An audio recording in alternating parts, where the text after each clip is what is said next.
I am Marjorie EZIHE, a gender justice advocate and a frontline responder to gender-based violence.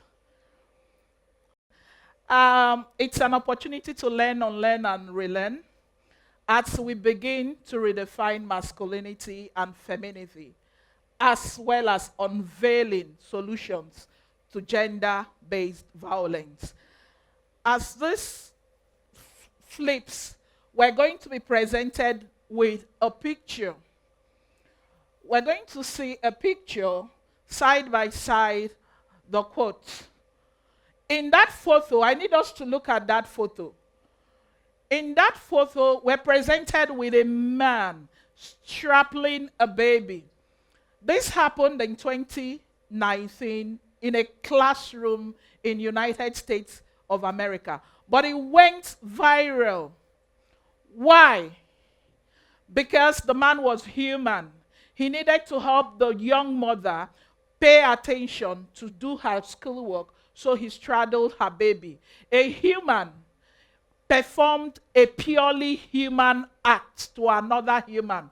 It wasn't a gender act. A famous Nigerian author says, and I quote, "The problem with gender is that it prescribes how we should be rather than recognizing how and we truly are."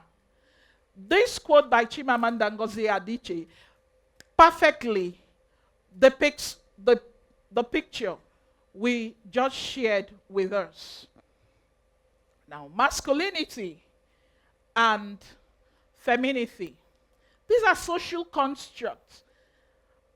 They are non-biological, they are innate. Being masculine, being male or female, has nothing to do with the way we have been born. It has been normalized by culture, which expects men to be macho, aggressive, and all empowering. It also expects women to be submissive and very, very acquiescent to anything without having a mindset of their own. These definitions and ideologies associated with masculinity and femininity has begun to evolve. Evolving has seen that men and women can take on any roles irrespective of gender. Men and women can work in the domestic sphere. Men and women can also take up jobs outside their homes. This is beginning to narrow the gender divide as premium is placed on capacity and not on gender.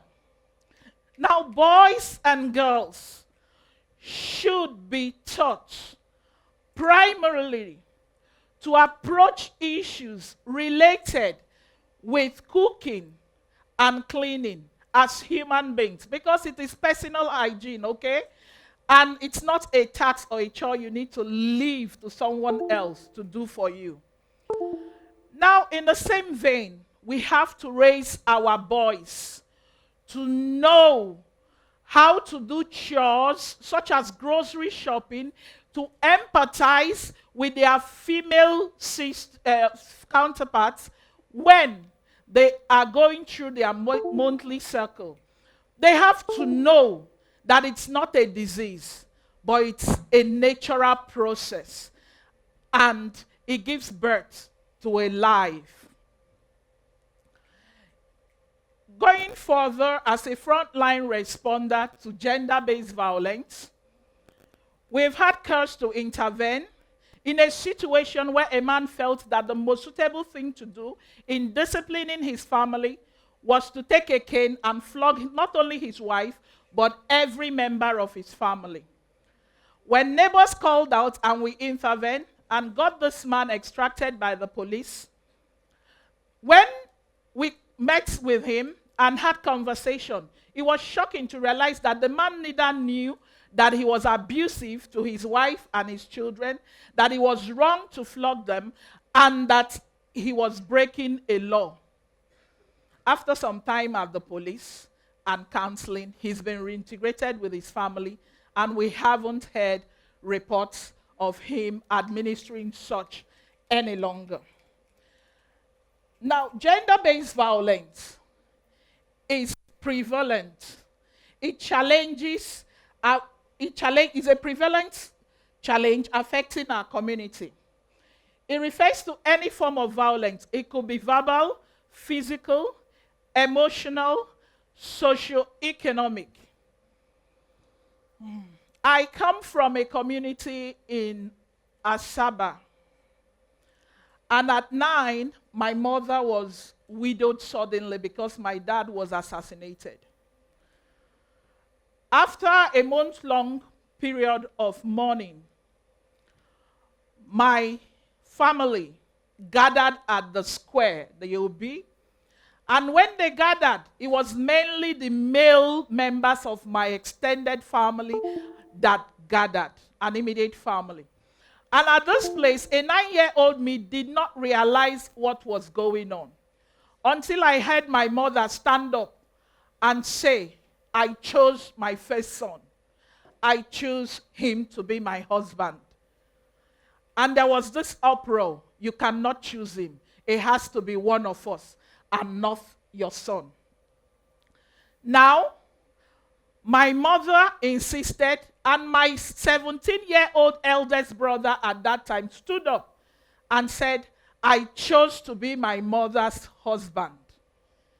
Ladies and gentlemen, that was my first introduction to gender-based violence. But it took me 20 more years to realize that my mother was a widow who harmful widowhood practices was perpetuated on, but for my brother's resolution.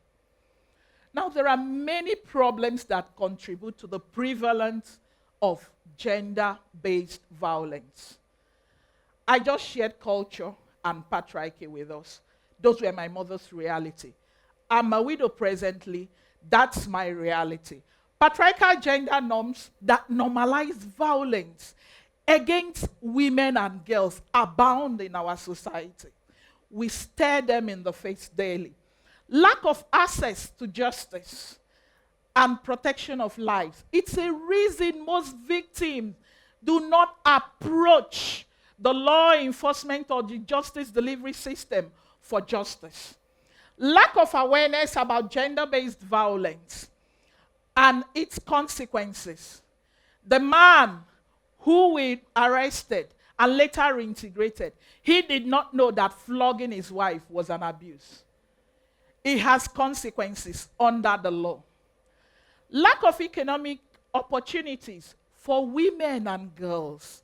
This is a key factor that often makes women vulnerable to gender-based violence. Unpoliced spaces and insecurity.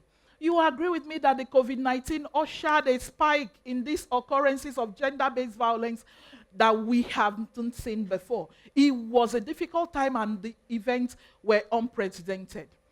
And from then, we came into the security challenges we're currently facing. All this enable gender-based violence and its practicability in our space. Now, how do we begin to see that we reduce this happening? Education, advocacy, and legal reforms are some of the ways we can engage gender-based violence to eliminate it. Education that transfers knowledge on relevant laws and framework to be able to protect and defend yourself will gladly aid prevention. Education that transmits power to the vulnerable of knowledge, judo, defensive knowledge of judo, karate skills will help a lot to limit their vulnerability belt.